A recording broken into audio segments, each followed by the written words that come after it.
So we have to be very careful about what we can and can't say, because believe it or not, even posing a question is going to be determined now as hate speech and harassment. Because the MAGAs are having a situation. The MAGAs were the ones that were complaining that their voices are being censored on social media, when in fact you're actually in a position now you can't say anything.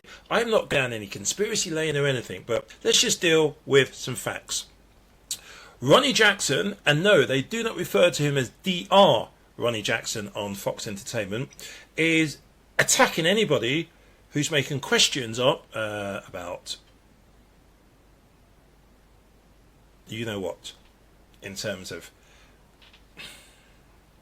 was it a B-U-L-L-E-T or was it glass? You're not even allowed, I really do have to be that careful how I pose the question. And I'll say this again, the whole thing was disgusting, it was appalling. Always put the ballot before anything else. But come on, they have to issue a full medical report, because the longer they leave that environment, there will be a platform somewhere that isn't being censored. There isn't someone like me that will carry on asking questions. Now, as I said, I can't even say anything in the comments section no more. I promise you, it is that crazy. You could talk more about COVID than you're allowed to talk anything to do with what happened a few days ago with the former President of the United States of America. Shooting. Congressman, thank you so much for being here today.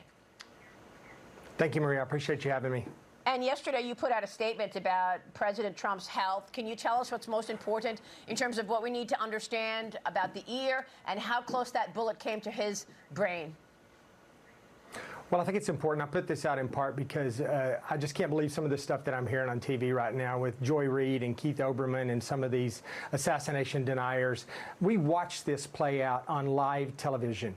The whole world watched a shooter take a shot at him, and they watched him shoot from a high-powered rifle with a 5.56 millimeter round, traveling at 3,300 feet per second, pass right next to his skull, taking off a piece of his ear. The whole world watched that. He got up, they saw his bloodied ear, there were close-ups of it, you could see the damage to his ear, and you know, for people to say that like this was glass or something, it's just absolutely insane. I mean, glass from where? The teleprompters are intact. I just, so, you know, I put this out because a couple of things. I wanted people to know that the president's doing well. I also wanted people to know that he almost died. I mean, if that bullet had been 1 to 2 centimeters more towards his head, it would have entered his head, and it would have done incredible damage. People died. A man died at this event, and other people were critically injured.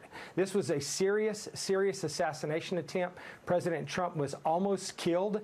It needs to be considered a serious incident. We need to figure out what happened. And the American people, I know myself, I am insanely grateful that he is alive today. I'll get in trouble for saying this, but I've often labelled Maria, what's her name, as being the head of conspiracy theories at Fox. She brought on Ronny Jackson to...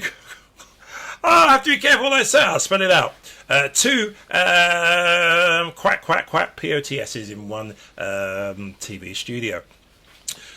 Here is the situation we have. This is why there needs to be a full detailed report on what actually happened released, starting with the medical report, because there's a vacuum which is being created now in terms of there's clearly people that are just coming up with every single conspiracy theory possible. I'm just trying to ask questions and then put some material next to it.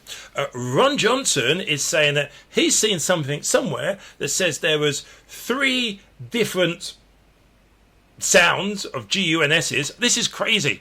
This is how censorship has gone crazy, but there's 3 different sounds, and there was also a possible 2 and then ND, GUN with the opposite to a female.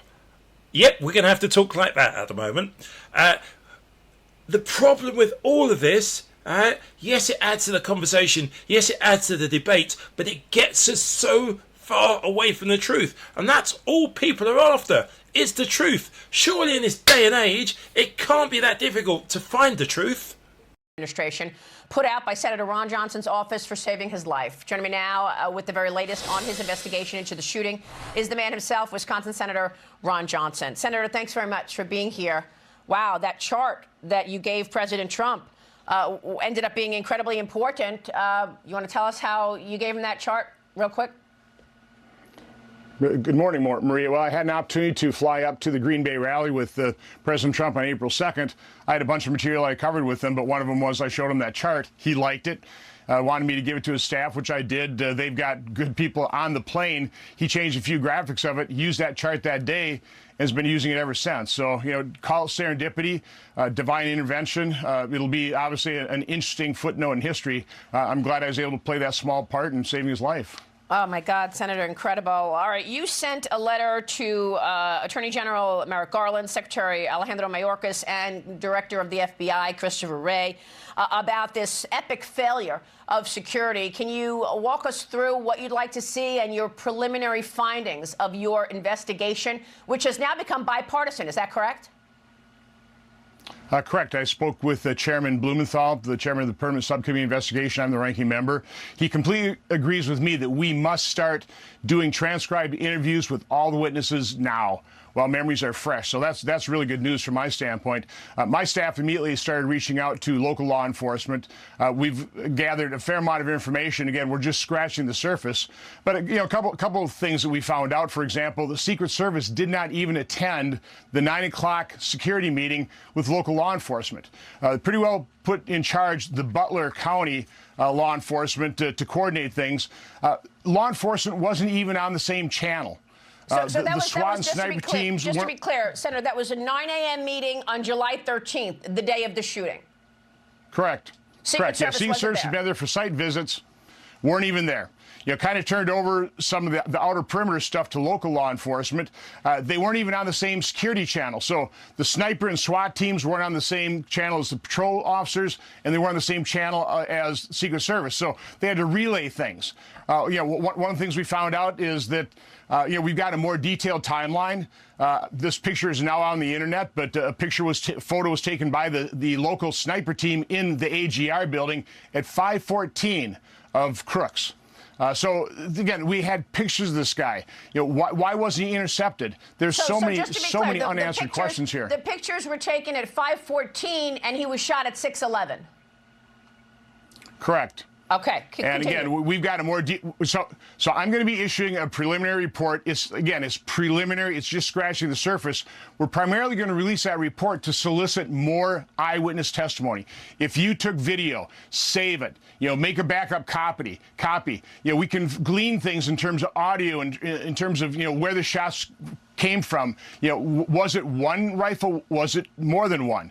I've seen some pretty interesting video on the internet by experts that certainly calls into question what the FBI is telling us about a single shooter. Again, we're only just beginning this, but it is so important that people who saw things, that have information, they preserve it, they memorialize what they saw, because memories change over time. They can be influenced. So it's good news on a bipartisan basis. Chairman Blumenthal and I are dedicated to taking transcribed interviews with law enforcement and just members of the general public that were at that rally.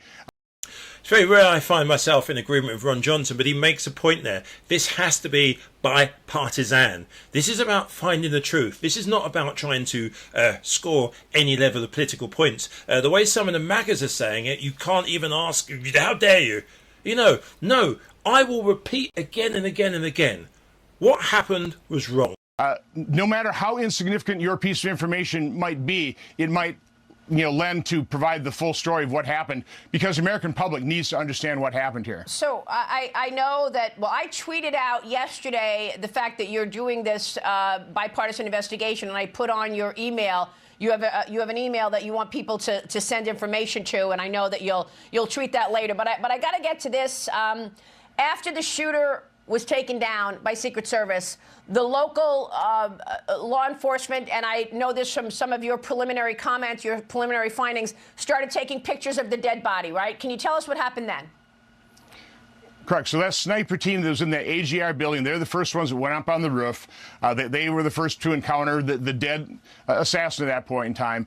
Later on, other people joined them, and somebody told them to send the pictures they had taken to an ATF agent, which I think is very strange. And we called up that ATF agent. That individual said that he was with ATF, and now he's gone dark. We've also reached out to the Secret Service agents in charge on the ground. All we're getting there is the runaround. So we are getting information from local law enforcement, and we appreciate that. But unfortunately, federal law enforcement agents, they're just saying, well, go through your congressional liaison. Again, that's going to be unacceptable. I wish I could rely and have faith in the FBI and the Secret Service to do a truthful accounting of this, but that's not been my experience with the Russian collusion hoax, and for years dealing with federal law enforcement. We need completely separate and independent investigations, and it has to start now. So are you questioning whether or not there was a second shooter? Is that what you're questioning, or if the shooter had a different gun? You know, I saw an extremely convincing video online. I know it's all over the place.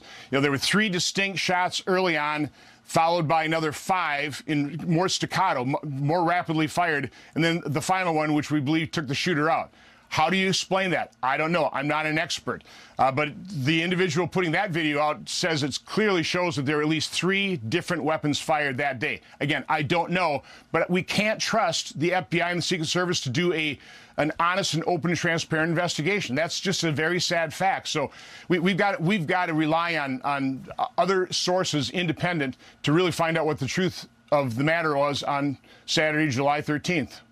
Something which I was really surprised to discover is that there were a lot of people who were immediately behind the former president during the event on the 13th. They clearly saw with their own eyes what happened. We've not heard from them. Some of them had their phone cameras out. In this day and age where everybody shares everything like straight away, how come we've not seen an awful lot of footage that was clearly shot from behind the president? And strangely enough, Ron Johnson, I wasn't even aware about this. This is pretty horrific. Ron Johnson is saying that somebody was going around the venue telling people, send your footage to this particular destination. So let me go back to what happened after the shooter is dead. You just mentioned somebody goes up. So this is the guy in the suit who walks up the ladder, goes to the roof, and tells the locals, send those pictures to this cell phone. Who was that person? Well, again, I'm not sure that was the guy. I think another county law enforcement gave the number to the other county law enforcement, the snipers, to send the text. Some guy in a suit walks up the ladder. They believe you Secret Service. I'm not sure where they gave credentials, but that's part of again, Maria, this is so preliminary. I'm issuing this, I'm providing this information, a much more detailed timeline to prompt others to come forward. We need to complete this picture. We have a lot of puzzle pieces to fill in here. Is it odd to you that the locals were being told to send the pictures to the Alcohol, Tobacco, and Firearms Agency, ATF? Where does ATF come in? It's very. It's the oddity starts with the fact that local law enforcement were just tasked with securing the perimeter, told to go cover that AGR building, not really told where to set up, so they set up on the 2nd floor. They went to that AGR building at 10:30 in the morning. So they were stationed there well in advance. You know, they noticed this suspicious character at 5:10. They took a photo of him at 5:14. The president was shot at 6:11. You know, so again, an hour has passed. You know, again, they don't communicate. They didn't have communication, same channels with their law enforcement patrol officers. They weren't in communication with the Secret Service other than going through the Butler County Communication Center. So again, it's everything you would assume about Secret Service protection of a former president was not true. It didn't happen. It's just baffling to me. It should baffle the American public. That's why we need to find the answers and find out what actually happened here. Senator, before you go, who shot JFK? Well, we don't know. And we still, and one of the reasons I'm hopping on this now is if you read anything about it, the Warren Commission is basically set up to cover up. You know, there was so much evidence that was never even looked at purposefully. So we can't let that happen. The beauty is you didn't have cell phones. You don't have literally hundreds, if not thousands, of recordings of that moment where we can take a look at and we listen to the audio files and we can triangulate to find out where the shots came from, each individual shot. Again, technology is marvelous. We're far advanced than we were in 1963, so we should be able to get to the bottom of this. But again, we need people. Go to our website, contact my office. Let's get the truth. Senator, thank you. We'll be watching your work. A lot of opened questions as a result of your preliminary work already. Thank you, sir. Wisconsin Senator Ron Johnson Have a good day. joining us. Thank you. Still to come. This is how crazy things are. Here's me. I've got to be careful what I say because the maggots will be, you can't say that, get a job, stop saying this about Trump, etc. I'm just asking questions about what happened. Not taking any sides or anything. Yet, Eric Trump can go on Fox and say this absolute garbage. This is just a lie. This should be called out. Why is Eric Trump not censored? How come people are censored on social media? Elon Musk will make sure you're not allowed to say certain things. The same with other platforms. Yet Eric Trump, this is really, really outrageous. Sorry, you can say I'm a brick, keep your nose out of it. Why is Eric Trump given a free pass to say what he likes? This, what he's saying, is just sheer lies and garbage and spreading fear, spreading danger. And nobody says anything. That can't be right. You can't have little individuals like myself just, making a comment and being threatened with censorship. You can't say that. Yeah, Eric Trump can go and pour. It's like he's throwing flames. Why are cable news allowed to do this? Before, I said that the Democrats would stop at absolutely nothing. They've tried to impeach him. They've tried to take him down. They've tried to break up our family. They've tried to bankrupt us. They've sent every subpoena at us. And I've said on this show before, I wouldn't be surprised if they tried something even worse, alluding to exactly what happened just over a week ago from today, and I was right. And they better get more security on him. They better get more security, and they better figure out what the hell the breakdown was. But to allow somebody on a roof 130 yards away with an AR-15, which is a chip shot, everybody who's even remotely competent in anything having to do with the shooting sports understands that this is a chip shot. It's unacceptable, and it can never happen again, and I just... It's such an infuriating time. I almost lost my father that day, with my kids on my lap watching. This cannot happen in the United States of America. It cannot happen, Maria. Just to be clear, you did ask for more security around your father, correct? I have said several times that there should be more security around him because the people on the other side, and there are people in this country who would be willing to do the unthinkable. And I was proven right. And I'm not a tinfoil hat wearing guy. In fact, I'm probably a little bit more centrist than a lot of people would otherwise understand. But I've seen the way that they've attacked him. I've seen the way that they've tried to get him, and they would stop at absolutely nothing. And I want to see my father protected. And I think, the entire democratic world wants to see, their elected officials protected.